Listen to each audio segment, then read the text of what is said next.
नमस्कार, आप देख रहे हैं हमारा कुलान। आप सभी का बहुत बहुत स्वागत है। बढ़ते हैं खबरों की ओर। किरीबुरू थाना पुलिस ने मंदबुद्धि नाबालिग बच्ची से गैंगरेप के 2 आरोपियों को गिरफ्तार कर जेल भेज दिया है। नाबालिग बच्ची कल अपनी मां के साथ सब्जी बेचने किरीबुरू साप्ताहिक हाट गई थी। इसी दौरान बाइक सवार 2 आरोपियों ने बच्ची को सारंडा जंगल लेकर गैंगरेप कर दिया।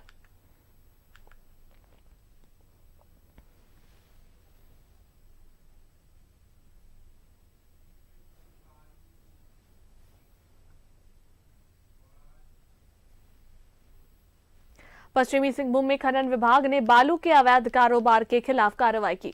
खनन विभाग की टीम ने सोनुआ में छापेमारी कर अवैध बालू लदे 3 ट्रैक्टरों को पकड़ा। तीनों ट्रैक्टर सोनुआ से चक्रधरपुर की ओर जा रहे थे।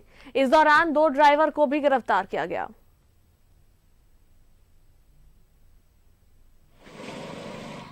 ये अभी जो है गोलमुंडा जो रेलवे पासिंग है उस जगह पे जो है वही पकड़े हम लोग। इसके लिए सूचना मिला था कि इधर से कुछ जो है बालू का अवैध जो है परिवहन किया जा रहा है।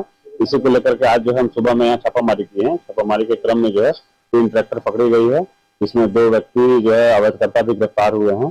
सभी ट्रैक्टर के विरुद्ध जो है प्राथमिकी दर्ज कर दिया गया है, जो कि थाना कांड संख्या 54 जो है अलॉट किया गया है। जमशेदपुर में भारतीय जनतंत्र युवा मोर्चा के जिलाध्यक्ष अमित शर्मा को हिरासत में लेने के खिलाफ बड़ी संख्या में भाजपा कार्यकर्ता बिरसा नगर थाना पहुंचे और पुलिस ने जानना चाहा कि आखिर अमित शर्मा को नजरबंद क्यों किया गया है, लेकिन थाना प्रभारी थाने में नहीं थे। बताया जा रहा है कि पुलिस को खबर मिली थी कि अमित शर्मा अपने समर्थकों के साथ सीएम को काला झंडा दिखा सकते हैं। इसी को लेकर पुलिस ने अमित शर्मा को हिरासत में लिया था। बेतुका बातें बताकर आज इनको यहाँ पर थाना परिसर में रखा गया है और सुबह से यहाँ खाए नहीं है, पिए नहीं है, उनका कुछ व्यवस्था भी नहीं है। प्रशासन इस तरह का हमारे जिला युवा अध्यक्ष के साथ कर रहे हैं, तो इसका घोर निंदा हम लोग करते हैं।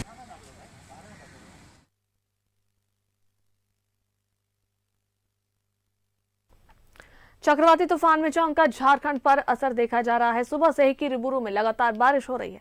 ठंडी हवाओं ने कपकपी बढ़ा दी है। तापमान में अचानक से 5 से 6 डिग्री तक की गिरावट दर्ज की गई है। किरीबुरू का न्यूनतम तापमान 15 और अधिकतम 18 डिग्री के आसपास देखा गया है।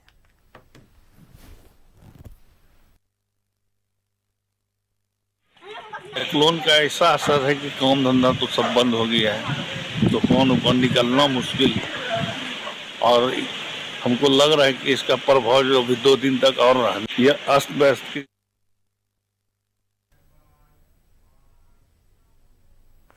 बंगाल की खाड़ी में बने निम्न दबाव के कारण बदले मौसम ने जमशेदपुर में भी ठंडक बढ़ा दी है।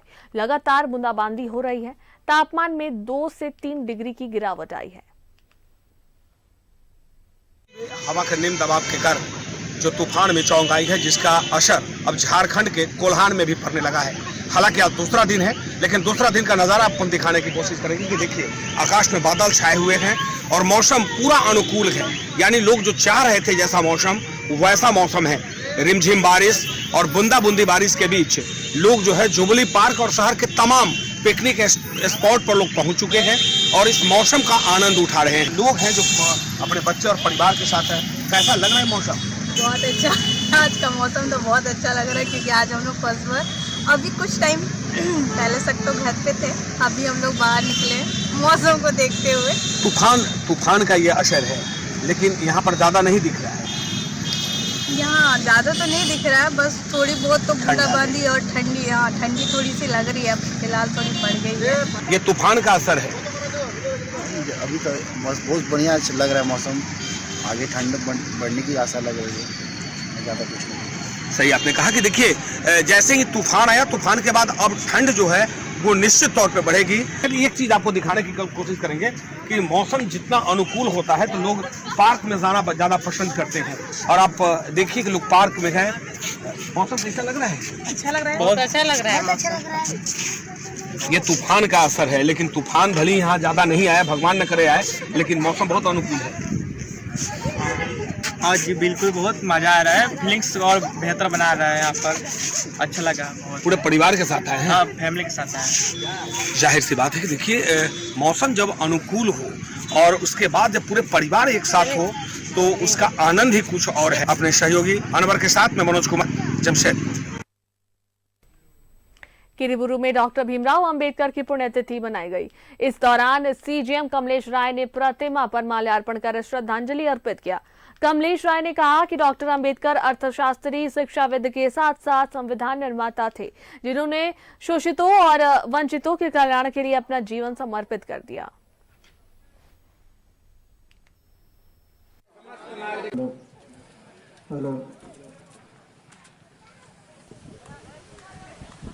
विश्वास साहब,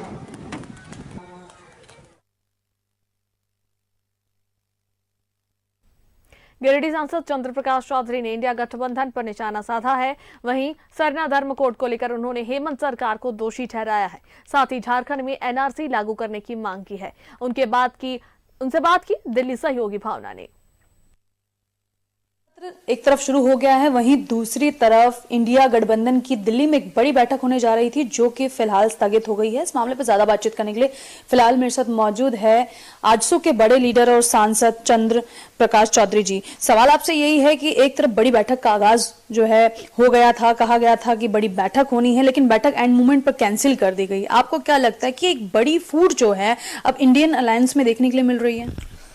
देखिए, इंडिया गठबंधन जो बना था उस समय सभी दल के लोगों ने प्रयास किया था, लेकिन जो तीनों राज्यों का जो चुनाव आया और तीनों राज्यों में भी उन लोगों का गठबंधन कहीं नहीं रहा। लोगों के उठाए जाते हैं, कहा जाता है जातीय जनगणना से आप लोग भाग रहे हैं। नहीं, हम लोगों का मांग ही है, हम लोगों का दल का मांग ही है और हम लोग कई बार इस पर लिखे हैं। सरना धर्म कोड के बारे में भी हम लोगों ने कहा है कि सरना धर्म कोड लागू होना चाहिए। हम लोग लिखित रूप से, लेकिन आप ही के साथी पार्टी की तरफ से अभी तक इस पर कोई जवाबदेही नहीं दी गई है। हमारी पार्टी का एजेंडा है और चूंकि उनका तरीका ही गलत है हेमंत सोरेन का, जो खुद जो 1932 खतियान का बात है वो सिर्फ 32 खतियान के बारे में बात कर रहे हैं, लेकिन हम 1932 का खतियान राज्य का विषय है, स्थानीयता का विषय है, राज्य का विषय है, तो उनको खुद लागू करना चाहिए कि भाई लोगों का पहचान कैसे है, लोगों की आर्थिक स्थिति क्या है, लोगों का सामाजिक स्थिति क्या है, उसके आधार पर आगे बढ़ना चाहिए। जो बिल्कुल दिखावा और केंद्र पर पाले फेंक कर वो अपना दोषारोपण केंद्र को देना चाहिए। घुसपैठ को लेकर क्या कहना चाहेंगे? खुद बाबूलाल मरांडी है, आपके साथी संगठन के लोग हैं, उनका कहना है कि बड़ी पैठ जो है घुसपैठ की हो रही है, बांग्लादेशी जो है झारखंड में एंट्री कर चुके हैं। ये बांग्लादेशी तो है और काफी मामले में कई लोग हम रोजाना हमेशा लोग घुसते आ रहे हैं। पूरा संथाल एरिया में देखा जा रहा है घुसपैठी, बल्कि धीरे धीरे पूरे राज्य में वो फैल रहा है। केंद्र सरकार से भी यही कहेंगे कि एनआरसी लागू हो ताकि वैसे लोगों को चिन्हित करके फिर वापस किया जाए। तो चलिए, सीए की बात, एनआरसी की बात जो है लगातार बीजेपी भी उठा रही है और बीजेपी के साथ ही संगठन के लोग भी उठा रहे हैं। आजसू से आते हैं बड़े नेता है चंद्र प्रकाश चौधरी जी, उनका साफ तौर पर कहना है कि एनआरसी को लागू करने की जरूरत अब झारखंड में है, लेकिन वहीं 2024 के लिहाज से अगर देखा जाए तो गठबंधन में ये भी है, तो ये भी तय होना है कि आखिर सीट शेयरिंग का फॉर्मूला क्या रहेगा। कैमरा पर्सन दुर्गेश के साथ मैं भावना, न्यूज़ 11 भारत, दिल्ली। झारखंड के परिवहन विभाग को बड़ी राहत मिली है। हाईकोर्ट ने संपत्ति जब्त करने के कमर्शियल कोर्ट के आदेश पर रोक लगा दी है। इससे पहले कमर्शियल कोर्ट के आदेश पर परिवहन विभाग के कार्यालय की संपत्ति जब्त की गई थी। झारखंड के परिवहन विभाग को बड़ी राहत, हाईकोर्ट ने संपत्ति जब्त करने के आदेश पर लगाई रोक। झारखंड हाईकोर्ट से परिवहन विभाग को बड़ी राहत मिली है। हाईकोर्ट ने परिवहन विभाग की संपत्ति जब्त करने के आदेश पर रोक लगा दी है। निचली अदालत ने काम कराने के बाद भुगतान नहीं करने के मामले में परिवहन विभाग की संपत्ति को जब्त करने का आदेश दिया था। इसके खिलाफ परिवहन विभाग ने हाईकोर्ट में याचिका दाखिल की थी। साल 2004 में 9 इंटीग्रेट चेक पोस्ट बनाने का निकला था टेंडर। मेसर्स केएस सॉफ्टनेट कंपनी को मिली थी चेक पोस्ट बनाने की जिम्मेदारी। अप्रैल 2013 में सरकार ने प्रोजेक्ट का काम रोक दिया था। कंपनी में प्रोजेक्ट में खर्च की गई राशि की मांग की गई थी। साल 2017 में सरकार ने कंपनी को 11 करोड़ देने की बात कही थी, लेकिन 5 साल बाद भी सरकार ने पैसे नहीं दिए। कंपनी ने कमर्शियल कोर्ट रांची में काउंटर केस दायर किया। 13 जुलाई 2023 को कमर्शियल कोर्ट ने परिवहन विभाग के कार्यालय को अटैच करने का दिया आदेश। कोर्ट के आदेश पर मंगलवार को राज्य के परिवहन विभाग के कार्यालय की संपत्ति अटैच की। लेकिन निचली अदालत के आदेश के खिलाफ परिवहन विभाग ने हाई कोर्ट में याचिका दायर की थी, जिस पर हाई कोर्ट ने कमर्शियल कोर्ट के आदेश पर रोक लगा दी। Bureau report, news 11 Bharat. Ranchi के डीसी के आदेश पर 97 आर्म्स लाइसेंस रद्द कर दिए गए हैं। इनमें आपराधिक छवि वाले 12 लोगों का आर्म्स लाइसेंस शामिल है। लेकिन सवाल ये कि आखिर ऐसे लोगों को लाइसेंस कैसे दिए जाते हैं जिन पर आपराधिक मुकदमे लंबित है। देखिए रिपोर्ट। रांची डीसी के आदेश पर 97 आर्म्स लाइसेंस रद्द। आपराधिक छवि वाले 12 लोगों का आर्म्स लाइसेंस रद्द। ज्यादातर आर्म्स लाइसेंस जमीन कारोबारी और ठेकेदारों के पास। रांची जिला प्रशासन ने 97 आर्म्स लाइसेंस रद्द कर दिए हैं। इनमें 12 आर्म्स लाइसेंस वैसे लोगों के हैं जिन पर आपराधिक मामले चल रहे हैं और अधिकांश मामले हत्या से जुड़े हैं। रांची एसएसपी ने डीसी से आपराधिक छवि वाले लोगों के लाइसेंस रद्द करने के लिए लिखित आग्रह किया था, जिसके बाद डीसी ने 97 आर्म्स लाइसेंस को रद्द कर दिया है। आपको बता दें कि ज्यादातर आर्म्स लाइसेंस जमीन कारोबारी और ठेकेदारों के पास हैं, जबकि राजधानी रांची में सबसे ज्यादा जमीन विवाद को लेकर हत्या और गोलीबारी की घटना सामने आती है। पिछले 68 महीने के आंकड़ों पर गौर करें तो इस दौरान रांची में जमीन विवाद और फर्जीवाड़ा को लेकर 530 केस दर्ज हो चुके हैं। इसमें शहरी क्षेत्र में 315 और ग्रामीण इलाके में 215 केस दर्ज किए गए हैं। दूसरी ओर इस अवधि में 101 लोगों की हत्या हो चुकी है। 16 अप्रैल 2022 हिंदपीढ़ी में पार्षद शबाना खातून के पति रिंकू खान की गोली मारकर हत्या। 22 नवंबर 2022 पिठौरिया में जमीन कारोबारी आजाद हुसैन की हत्या। 24 नवंबर 2022 नगरी के जमीन कारोबारी सूरज महली की गोली मारकर हत्या। 16 मई 2023 रातों में जमीन कारोबारी राजकुमार शाही का मर्डर। 4 मार्च 2023 माहिलोंग में जमीन कारोबारी अनिल यादव उर्फ कल्लू की गोली मारकर हत्या।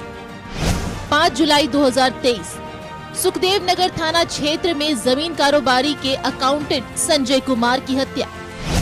26 जुलाई 2023 दलादली चौक के पास माकपा नेता जमीन कारोबारी सुभाष मुंडा की हत्या।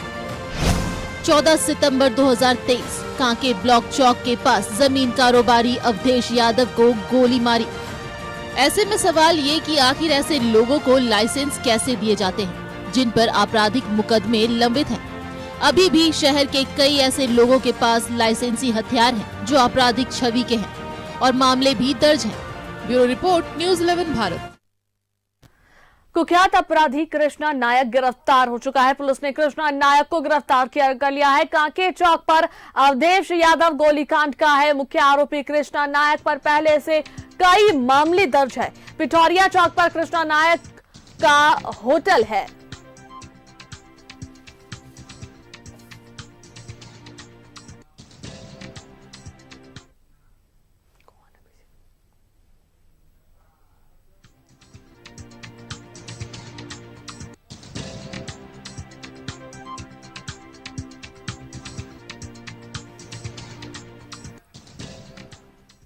और इस पर अधिक जानकारी के लिए हमारे एग्जीक्यूटिव एडिटर हमारे साथ फोन लाइन पर जुड़ रहे हैं अधिक जानकारी देने के लिए। अभिषेक, कुख्यात अपराधी कृष्णा नायक को गिरफ्तार कर लिया गया है, क्या कुछ अधिक जानकारी मिल रही है?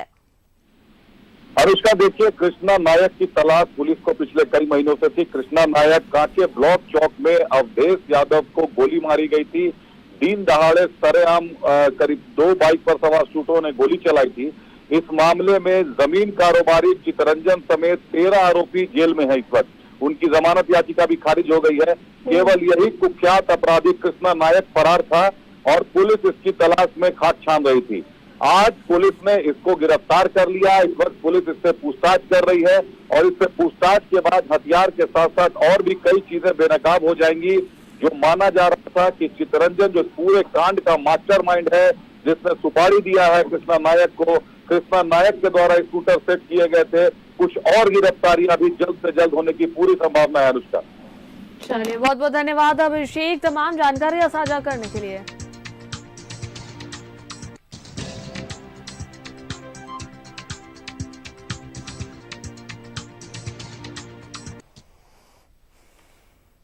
अमन सिंह की हत्या के बाद धनबाद जेल की सुरक्षा बढ़ा दी गई है। साथ ही हत्या के आरोपी सुंदर महतो से लगातार पूछताछ चल रही है। दूसरी ओर धनबाद के सांसद पीएन सिंह ने केंद्रीय गृह मंत्री अमित शाह को पत्र लिखा है और धनबाद में गिरते कानून व्यवस्था की जानकारी दी है। अमन सिंह की हत्या के बाद बढ़ाई गई धनबाद जेल की सुरक्षा, वार्डों को किया गया सील, कैदियों के बाहर निकलने पर रोक। आरोपी सुंदर महतो ने अमन सिंह की हत्या की बात कबूली। धनबाद जेल में गैंगस्टर अमन सिंह की हत्या के बाद प्रशासन ने जेल की सुरक्षा बढ़ा दी है। जेल में सभी वार्डों को सील कर दिया गया है। वहीं कैदियों के बाहर निकलने पर रोक लगा दी गई है। यही नहीं, लगातार जेल में छापेमारी की जा रही है। मंगलवार को जेल में छापेमारी के दौरान महिला वार्ड से एक मोबाइल मिला। यही नहीं, महिला बंदी मालती टुड्डू के पास 16 GB का पेन ड्राइव भी मिला। लेकिन पूछताछ में मालती ने बताया कि ये पेन ड्राइव सलोनी सिंह ने उसे दिया था। सलोनी सिंह अमन सिंह की करीबी थी। वहीं अमन सिंह की हत्या के बाद धनबाद जेल में 2 गुटों में जमकर मारपीट हुई थी। इस दौरान कैदियों ने वार्ड संख्या 3 में लगे टीवी को तोड़ दिया था। इधर अमन सिंह की हत्याकांड के आरोपी सुंदर महतो से पूछताछ जारी है। सुंदर महतो उर्फ रितेश यादव की सदर अस्पताल में मेडिकल जांच कराई गई। इस बीच धनबाद सांसद पीएन सिंह ने केंद्रीय गृह मंत्री को पत्र लिखा है और धनबाद में बढ़ रहे आपराधिक घटनाओं से अवगत कराया। पीएन सिंह ने केंद्रीय गृह मंत्री अमित शाह से हस्तक्षेप कर कार्रवाई करने का आग्रह किया है। आपको बता दें कि 3 दिसंबर को धनबाद जेल में अमन सिंह की गोली मारकर हत्या कर दी गई थी। इसे लेकर धनबाद मंडल कारा के जेलर मोहम्मद मुस्तकिम अंसारी को सस्पेंड कर दिया गया। वहीं 2 कक्षपालों की संविदा रद्द और 5 कक्षपालों को निलंबित कर दिया गया है। न्यूज़ 11 भारत के लिए धनबाद से अशोक की रिपोर्ट। साहिबगंज एसपी नौशाद आलम को तीसरा समन भेज ईडी ने पूछताछ के लिए रांची ऑफिस बुलाया था, लेकिन नौशाद आलम नहीं आए। अवैध खनन से जुड़ा पूरा मामला है, लेकिन साहिबगंज एसपी नौशाद आलम क्यों आए है ईडी की रडार पर है। ज्यादा जानकारी दे रहे सहयोगी दीपक। 1000 करोड़ की अवैध खनन से जुड़ा मनी लॉन्ड्रिंग मामले को लेकर ईडी की कार्रवाई साल 2022 से ही लगातार चल रहा है। पंकज मिश्रा, प्रेम प्रकाश और बच्चू यादव को ईडी ने गिरफ्तार कर सलाखों के पीछे भेज दिया है और यह मामला अब ट्रायल पर है। पीएमएलए की विशेष अदालत में गवाही के स्टेज पर सुनवाई चल रही है और सबसे अहम और खास बात यह है कि इस मामले के जो शिकायतकर्ता है विजय हांसदा, जो ईडी के मुख्य गवाह भी है, वो अपने पूर्व के बयान से मुकर गया है, यानी कि होस्टाइल हो गया है। विजय हांसदा का होस्टाइल होने के बाद ईडी एक बार फिर रेस हुई और यह जानने का प्रयास किया, जांच भी की और जांच में यह तथ्य सामने आया है कि विजय हांसदा पर दबाव बनाया गया, उन्हें प्रलोभन दिया गया, जिसके आधार पर वो जो है वो स्टाइल हो गया। और इसमें सबसे अहम भूमिका जो है वो साहिबगंज एसपी नौशाद आलम की भूमिका सामने आई है और इसको लेकर ईडी एक बार फिर रेस हुई है और साहिबगंज एसपी नौशाद आलम को समन जारी कर ईडी दफ्तर बुलाया गया। पर पहला समन पर नौशाद आलम ईडी दफ्तर नहीं पहुंचे, उसके बाद दोबारा समन जारी किया गया। दूसरे समन पर बीते 28 नवंबर को नौशाद आलम ईडी दफ्तर पहुंचे और लगभग 12 से 14 घंटों तक इसी ईडी दफ्तर में नौशाद आलम से ईडी ने पूछताछ की।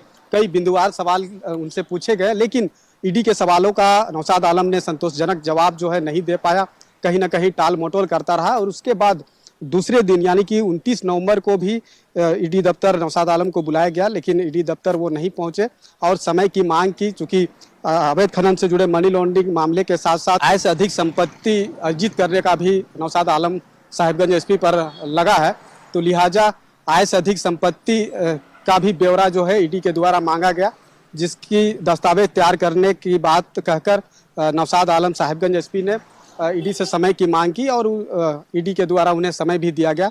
और 6 दिसंबर यानी कि आज के तिथि को जो है साहिबगंज एसपी नौशाद आलम को ईडी दफ्तर में उपस्थित होने का निर्देश दिया था, लेकिन आज जो जानकारी मिल रही है कि साहिबगंज एसपी नौशाद आलम आज ईडी दफ्तर नहीं पहुंच रहे हैं और नहीं पहुंचने का जो सूचना है वो ईडी को दे दिया है कि ईडी की अगला रुख क्या होगा, आगे की कार्रवाई क्या होगा, इस पर हम सबकी नज़र बनी हुई है और आगे की जो भी कार्रवाई होगी वो हम दर्शकों तक हम पहुंचाने का कोशिश करते रहेंगे। अपने सहयोगी गुड्डू के साथ मैं दीपक उरांव, न्यूज़ 11 भारत, रांची। चक्रवाती तूफान मिचोंग की वजह से मौसम बदल गया है। बारिश ने ठंड बढ़ा दी है। आने वाली 1-2 दिनों तक यही हाल रहेगा। इस पर मौसम वैज्ञानिक से बात की सहयोगी दीपक ने। में उठा चक्रवाती तूफान मिचोंग का असर पूरे देश भर में देखा जा रहा है और झारखंड प्रदेश में भी इसका खासा असर देखने को मिल रहा है। इन तमाम चीज़ों पर बातचीत करेंगे। हमारे साथ मौसम वैज्ञानिक है और हम इनसे ही जुड़ते हैं। सर, अभी मौसम का जो मौजूदा परिस्थिति जो देखने को मिल रहा है, मिचोंग का जो असर है आगे कब तक रहेगा? मिचोंग का असर तो रहेगा। देखिए, अभी ये कल आंध्रा कोस्ट को क्रॉस किया है और ये लैंडफॉल हुआ है और उसके बाद आज जो सुबह में इसका असर जो हुआ है वो थोड़ा सा कम हुआ है। जो साइक्लोनिक स्टॉर्म था वो अभी डीप डिप्रेशन में तब्दील हो चुका है, यानी उससे कम इंटेंसिटी हुआ है और आगे ये नॉर्थ की ओर मूव करेगा और फिर वो उसका इंटेंसिटी कम होता जाएगा और अगले 24 घंटे में हमारे झारखंड में बारिश का अनुमान है। उसके बाद फिर परसों से हमारा वेदर साफ हो जाएगा। ये 7 दिसंबर तक है। उसके बाद 7 दिसंबर के बाद थोड़ा सा क्लाउडिंग रहेगा, हल्का फुल्का बारिश हो सकता है ना। उसके बाद ये मौसम साफ हो जाएगा। जैसे जैसे बादल छटेगा टेम्परेचर में गिरावट आएगी। मैक्सिमम टेम्परेचर थोड़ा जैसे आज कल तक था, कल 20 डिग्री के लगभग था, वो थोड़ा सा राइज करेगा, है ना।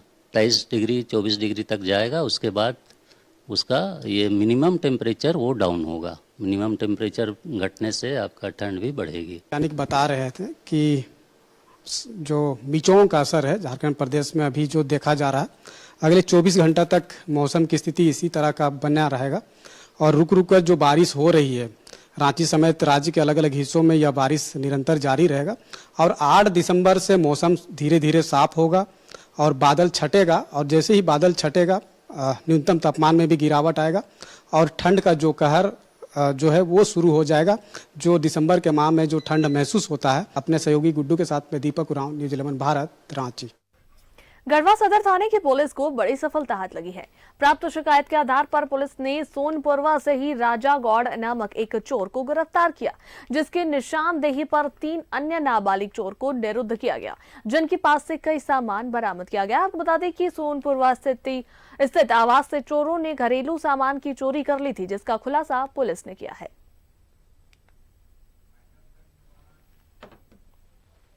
इस बुलेटिन में फिलहाल इतना ही। देखते रहिए न्यूज़ 11 भारत। नमस्कार।